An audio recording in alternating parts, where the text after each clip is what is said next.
So Kiti Das is the next speaker.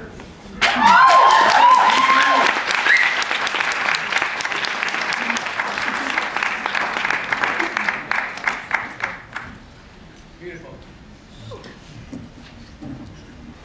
Hi, am I audible? Thank you for calling this meeting. I think this is a very important first step towards opening up a dialogue, but as we've said, there will be many different narratives here tonight. The question is how those narratives are framed and who has power in the way that they get framed, and who has the power to make sure, to decide who gets to speak. The sad fact is that by virtue of suspending the students that were involved in the occupation, the university has made it impossible for them to speak freely about their part in it. So any attempts that we make to find out the facts are going to be limited by that. Whatever I have to offer here is secondhand information. I don't know how close we can get to the truth based on this, but there are certain things that have been presented as facts by the administration in a series of letters circulated by Bob Kerrey, which are patently untrue. One is that a security officer was admitted to St. Vincent's Hospital. The New School Free Press went and checked at St. Vincent's Hospital and found no record of this person ever being admitted.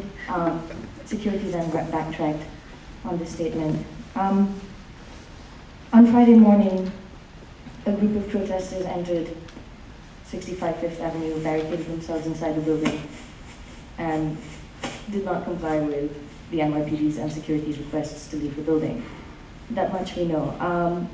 It is not entirely clear to those of us who have been engaged in civil protest at the university why it was necessary to call in the NYPD in the first place, and how this decision was made. Since this is a fact-finding meeting, I would like to raise a few questions. The first question has to do with our demonstrations policy. The idea that we have to apply for permission and submit all copies of literature and explain exactly what the purpose of a demonstration is 24 hours in advance of any demonstration and then get permission completely undercuts the purpose of what a protest is. But that aside, the demonstration guidelines do say that, or do claim to be concerned about the health and safety and well-being of students. This concern for safety was completely negated by Bob Kerrey's statement on Friday morning when he said he could no longer consider these protesters students. Regardless of whether or not you agree with turning the protesters into non-students, there is still question about the rights of the demonstrators outside. I fail to see how the demonstration outside can be called not a demonstration. That was not an illegal action. It was not illegal for people to congregate on the pavement and express solidarity for the occupation. And the police brutality that we saw cannot be justified. It makes a mockery of our demonstration.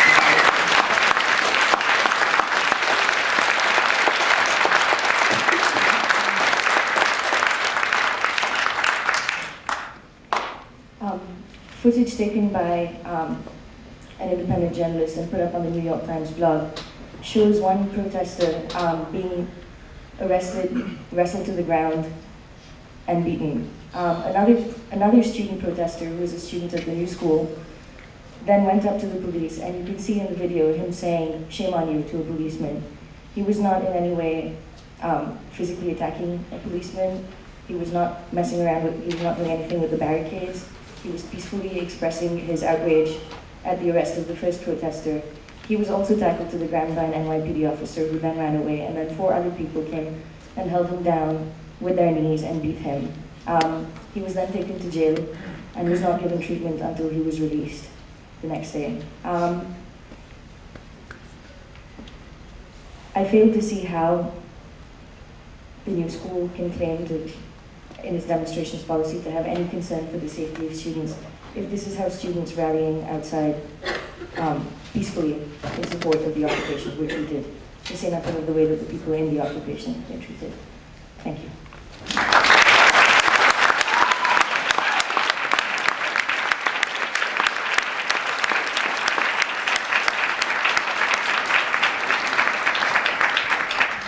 Thank you.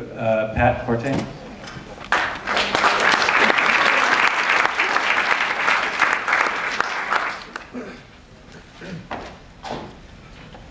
Hi. I apologize in advance if these comments appear somewhat scattered and not much time to prepare. But my name's Pat, and I'm representing the Radical Student Union. And I guess before I mention some of these comments, I should mention what we mean by radical.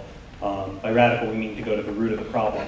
And we believe the root of the problem is this, that this university is run like a corporation, that it's run like an autocracy, and that students, faculty, and staff lack the adequate decision-making power that they require within this institution.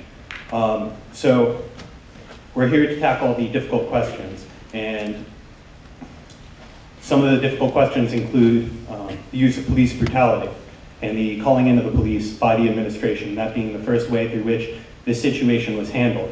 And I think it's ironic that President Bob Kerrey would compare the actions of students who occupied a building, exercising their right to oppose this administration, would compare that to terrorism. It's also ironic that he would compare it to terrorism, considering his very open support for the wars in Iraq and Afghanistan, the wholesale slaughter of the people of those countries. And this is something that we should be concerned with. The administration also has not supported free speech through its actions.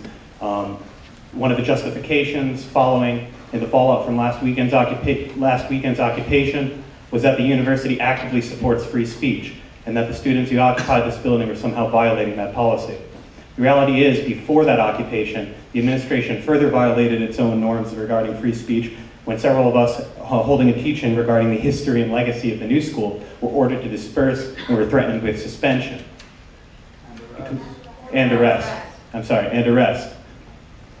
So I don't believe that this administration supports free speech through its actions. Furthermore, this administration does not support critical inquiry. At a recent meeting of the Lang Student Union, in which Bob Kerrey was pressed regarding the university's financial investments, because we believe as students we have a right to know what the financial state of our institution, to know all the relevant financial information of this institution, so that we can inquire critically, so that we can come to critical conclusions. And we were told that the Board of Trustees would decide what information we would have access to, what information we would have the privilege to review. That doesn't sound very much like a democracy. That doesn't sound very much like an institution that values critical inquiry. So what is the meaning of this occupation? What is the meaning of this occupation in which students were arrested, beaten by police, and then called terrorists by this university's president? Well, I think it goes deeper than just having an autocratic president.